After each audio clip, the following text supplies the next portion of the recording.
پی ټی ای پری موبایل رجسټریشن اکثر ځینې کسان خپل موبایل پری رجسټر کوي دا هغه موبایل چې دی دا نه رجسټر کیږي ځینې کسان خو به د پری رجسټریشن نوم نه خبر نو پری رجسټریشن چې دی د هغه کسان د پاره دی کم کسان چې د ملک نه بهر دي لکه مسافر د پاره چې دی هغه خپل موبایل چې دی پری رجسټر کول شي د دې نه مخکې چې به خپل موبایل راوړو نو هغه به 2 میاشتې کار کو د 2 میاشتو نه چې دی هغه به سیوا کار نه کو که ډبل سیم والا بو نو یو سیم چې دی هغه به 2 میاشتې کار وکاو بل بعد بیا 2 میاشتې کار وکړو نو څلور میاشتې کار به کوو خو دې چې به دوباره په چټۍ راتلل نو بیا به د دې موبایل چې دی هغه به کار نه کوو لکه هغه یو پیر به استعمالېدو او دوباره به د دې موبایل چې دی دا به کار نه کوو اوس چې دی ستاسو موبایل چې دی هغه به دوباره که تاسو هم راځئ یا به کار کوي کار څو پیرې تاسو راځئ په چټۍ باندې خو ستاسو موبایل چې دی هغه به کار کوي د هغې لپاره چې دی تاسو به خپل موبایل رجسټر کوئ چې کله تاسو خپل موبایل رجسټر کو نو د هغې نه وروسته به دا څلور میاشتې کار چې دی دا به تاسو له کوي نو کومو کسانو چې څلور میاشتې چټي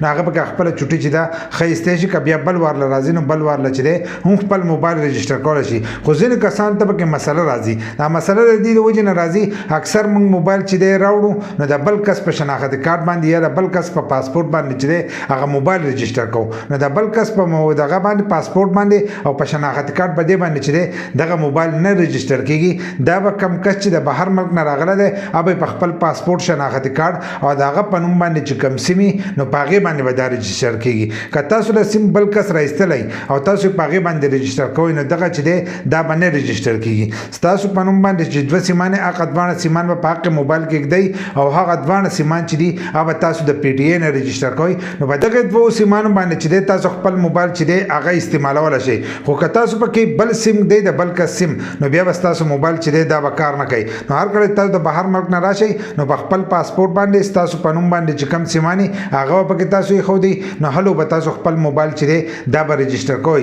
چې په دغه طریقه تاسو رجسټر کړو نو ستاسو موبایل چې دی هغه څلور میاشتې کار کوي که بیا تاسو بل پیر له راځئ نو بل پیر له چې دی هم تاسو څلور میاشتو لئ په هغه طریقه باندې تاسو رجسټر کولی شئ ځینې کسان نه به د رجسټر کولو طریقه نه ورځي نو د دې په باره کې چې دی زموږ ویډیو موجود ده چې دا څنګه رجسټر کیږي د هغې لپاره به ځئ یوټیوب ته په یوټیوب کې مظلومیار آفیشل سرچ کوئ نو هلته کې به تاسو ته زموږ ویډیوګان راشي نو په هغې کې موږ په دې باندې ویډیو کړې ده په هغه طریقه تاسو خپل موبایل چې دی دا پری رجسټر کولی شئ خو اکثر چې دی د هغې ویب سایټ خپله مسله لکه پاکستان نه په پاکستان کې اکثر د سیسټم چې دی زیاتکر مسلې راځي نو اکثر د هغې د وجې نه چې دی هم لیټ کیږي یا اکثر نه رجسټر کیږي نو تاسو په هغې باندې چې دی بار بار کوشش کوئ نو په دغه طریقه باندې چې دی تاسو خپل موبایل رجسټر کولی شئ که بل باندې تاسو رجسټر کوئ نو بیا به ستاسو موبایل چې دی دا به نه رجسټر کیږي بیا به تاسو ته دغه مسلې چې دي دا به راځي که ویډیو مو خوښه شوي نو یو لایک شیر کمنټ چې دی دې ویډیو له لازم ورکړئ د داسې نور